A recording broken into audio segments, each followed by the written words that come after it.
Oi, pessoal, bem-vindos a mais uma conversa nossa. Hoje o tema é daqueles, né? Será que moralidade é só opinião? Ou existe um certo e errado que vale para todo mundo, tipo, objetivamente? E aí, precisamos de Deus para definir isso? Ou será que nós mesmos, com a razão, a ciência, a gente consegue? A fonte que a gente analisou hoje mergulha fundo nisso aí, sugere que o bem-estar, sabe? O bem-estar de quem sente pode ser a chave. Exato. A discussão principal é essa. Será que dá para falar de verdades morais? Tipo, causar dor à toa é errado. E que isso seja objetivo, baseado em como as coisas são para quem está sentindo. E não só uma regra cultural ou religiosa, né? Certo. Então, vamos pegar o argumento central dessa fonte para entender melhor. Eles usam um experimento mental que é bem forte, eu diria.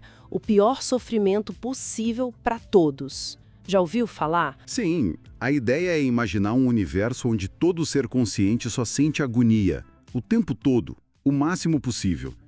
A fonte argumenta que esse cenário seria, sem dúvida, objetivamente ruim.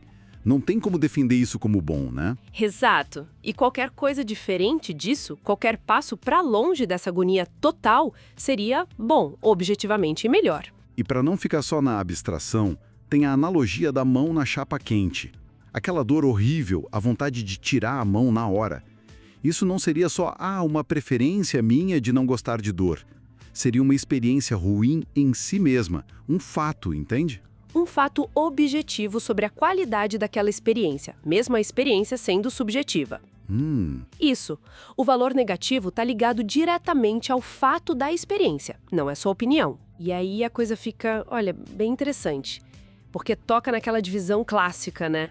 Entre o ser, os fatos e o dever ser, os valores. A fonte diz que a gente aplica um padrão duplo aí. Meio que cobra uma coisa da moral que não cobra de outras áreas. Exatamente. Pensa na ciência, tipo na física. A gente aceita certas coisas como ponto de partida, né? Axiomas. Tipo, a gravidade existe, as leis da termodinâmica funcionam.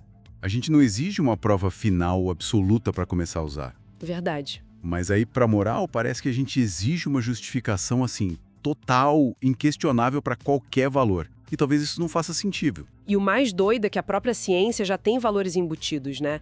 A gente valoriza a lógica, a evidência, a busca pela verdade em si já é um valor. Sem dúvida. A proposta, então, é que a gente pode usar essa mesma racionalidade para investigar o que a fonte chama de paisagem moral. Paisagem moral. Gostei do termo. O que seria isso exatamente? Imagina um mapa gigantesco assim, de todas as experiências que um ser consciente pode ter. Desde o sofrimento mais profundo até o maior bem-estar imaginável. Essa seria a paisagem, com vales de sofrimento e picos de felicidade, de florescimento. E a ideia é que a gente pode estudar essa paisagem, entender o que leva para os vales, o que leva para os picos, de forma objetiva, olhando os fatos sobre o que causa o que na experiência consciente. Tá, mas sempre tem um mas, né? Essa visão não simplifica um pouco as coisas? Não vira tudo uma questão de preferir o bem-estar? Mesmo que seja uma preferência universal? É uma crítica válida, mas a contra-argumentação é que quando a gente fala de extremos, tipo tortura de um lado ou um estado de êxtase profundo do outro, a palavra preferência fica até meio boba, né? Não é como preferir morango ou chocolate. São estados que, pela própria natureza da experiência, são objetivamente ruins ou bons. Entendi. Faz sentido. Mas e aquele conflito clássico? Bem-estar individual versus o coletivo. A fonte até cita um exemplo, acho que hipotético, de um fabricante de armas. O cara pode até ser feliz fazendo o que faz, mas o trabalho dele causa um mal danado para muita gente. Como essa teoria lida com isso? Sim, esse é um ponto crucial. E a resposta vem em camadas, assim. Primeiro, pode-se dizer que talvez esse fabricante esteja, na verdade, desconectado de picos de bem-estar muito maiores, sabe? Que seriam possíveis se ele tivesse uma vida alinhada com o bem-estar dos outros. Ele pode estar num pico local, mas ignorando montanhas mais altas.